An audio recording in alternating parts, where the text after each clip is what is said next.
sahabat Pancasila dimanapun kalian berada. Kali ini kita akan mencoba membahas tentang macam-macam demokrasi atau klasifikasi demokrasi yang berkembang di dunia. Sebelum kita membahas lebih jauh tentang klasifikasi demokrasi yang berkembang di dunia, alangkah baiknya kita mengenal istilah ideologi.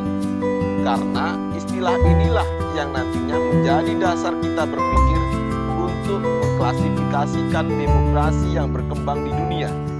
Hai sahabat Pancasila, apakah kalian mengenal kata ideologi? Ideologi berasal dari bahasa Yunani, yaitu kata aidein, yang mempunyai makna melihat. Sedangkan bahasa Inggris idea, yang artinya gagasan, cita-cita, atau konsep. Sedangkan kata logia mempunyai makna ajaran. Kamus Besar Bahasa Indonesia memaknai kata ideologi yaitu cara berpikir seseorang atau golongan. Istilah ideologi pertama kali diperkenalkan oleh filsuf dari Prancis yaitu Destud de Tracy. Ideologi adalah ilmu mengenai gagasan-gagasan yang menunjukkan jalan kebenaran menuju masa depan. Dalam perkembangannya, setelah Perang Dunia Kedua, ideologi liberalisme dan ideologi komunisme berkembang sangat pesat. Apakah kalian mengetahui perbedaan antara ideologi liberalisme dan ideologi komunisme? Ideologi liberalisme mempunyai pandangan tentang kebebasan individu atau kebebasan pribadi. Semua orang atau pribadi diberi kesempatan untuk mengembangkan bakat dan kemampuannya. Negara mempunyai peran untuk melindungi kebebasan pribadi dan kebebasan individu tersebut dari intervensi atau campur tangan pihak-pihak manapun. Ideologi komunisme mempunyai pandangan bahwa kebersamaan lebih penting daripada kebebasan individu.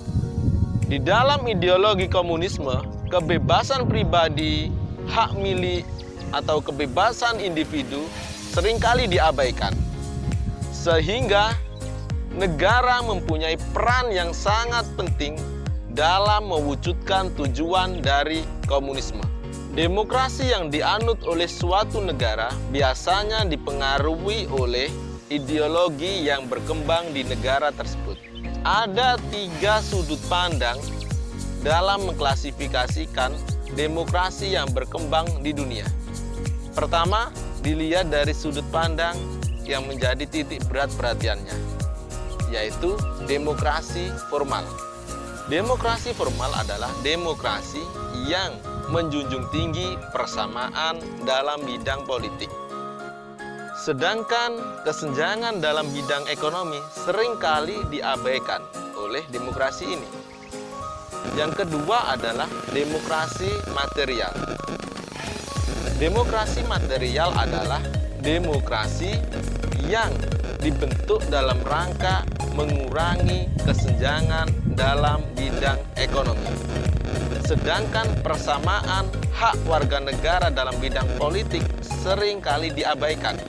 Yang ketiga adalah demokrasi gabungan, yaitu demokrasi yang mengambil segi positif atau sisi positif dan menghapuskan sisi buruk atau sisi negatif dari demokrasi formal dan demokrasi material. Kita akan mencoba membahas tentang sudut pandang demokrasi dilihat dari ideologi. Dibagi menjadi 2, yaitu ideologi liberal dan ideologi komunisme. Ideologi liberal atau sering disebut sebagai demokrasi liberal atau demokrasi konstitusional lebih menekankan pada kebebasan individu atau kebebasan pribadi. Di dalam demokrasi liberal, kekuasaan pemerintah terbatas dalam ikut campur kebebasan individu warga negaranya atau kebebasan pribadi warga negaranya. Konstitusi mempunyai peranan dalam rangka melindungi kebebasan pribadi atau kebebasan individu warga negaranya. Sedangkan demokrasi komunisme atau sering disebut sebagai demokrasi berpaham Marxisme atau demokrasi proletar, yaitu demokrasi yang mencita-citakan menghilangkan kelas sosial. Di dalam demokrasi ini, hak pribadi dan kebebasan pribadi sering diabaikan. Konstitusi dan negara mempunyai peran yang sangat vital untuk mewujudkan tujuan komunisme, sehingga kebebasan pribadi dan kebebasan individu seseorang dibatasi oleh konstitusi. Sekarang kita akan mencoba mengklasifikasikan demokrasi berdasarkan sudut pandang penyaluran kehendak rakyat. Cara penyaluran kehendak rakyat dibagi menjadi dua, yaitu demokrasi langsung dan demokrasi tidak langsung. Demokrasi langsung adalah di mana di dalam demokrasi rakyat berpartisipasi langsung dalam proses pembuatan kebijakan atau keputusan negara atau pemerintah. Sedangkan demokrasi tidak langsung yaitu demokrasi perwakilan atau demokrasi yang partisipasi rakyat dalam pembuatan kebijakan atau keputusan suatu negara atau pemerintah diwakilkan oleh lembaga perwakilan rakyat. Menurut kalian, demokrasi di Indonesia menganut jenis yang mana? Jika dilihat dari sudut pandang titik berat perhatiannya, menurut saya demokrasi kita menganut demokrasi gabungan, yaitu demokrasi yang mengambil sisi baik dan menghilangkan sisi buruk dari demokrasi material dan demokrasi formal. Sedangkan menurut ideologi, demokrasi kita jelas menganut demokrasi Pancasila, karena ideologi kita adalah ideologi Pancasila, di mana demokrasi kita diambil dari nilai-nilai budaya bangsa dan jati diri masyarakat Indonesia. Inilah yang membuat perbedaan antara ideologi kita dengan ideologi negara lain. Sedangkan jika dilihat dari penyaluran kehendak rakyat, secara umum demokrasi kita menganut demokrasi tidak langsung, karena ada lembaga perwakilan yaitu DPR atau DPRD yang menjadi representatif suara dari rakyat untuk menyalurkan kehendak rakyat atau partisipasi rakyat dalam pemerintahan. Tetapi tidak menutup kemungkinan kita juga pernah menggunakan istilah demokrasi langsung, yaitu pada saat atau pada momen kita melaksanakan proses pemilu, di mana partisipasi rakyat disampaikan secara langsung melalui pemilu dalam rangka memilih presiden atau kepala daerah atau DPR.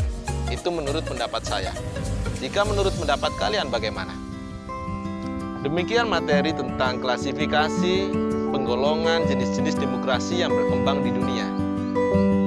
Untuk materi selanjutnya, yaitu tentang periodisasi pelaksanaan demokrasi Pancasila dari tahun 1945 sampai sekarang. Kita tunggu videonya. Jangan lupa like dan subscribe. Terima kasih.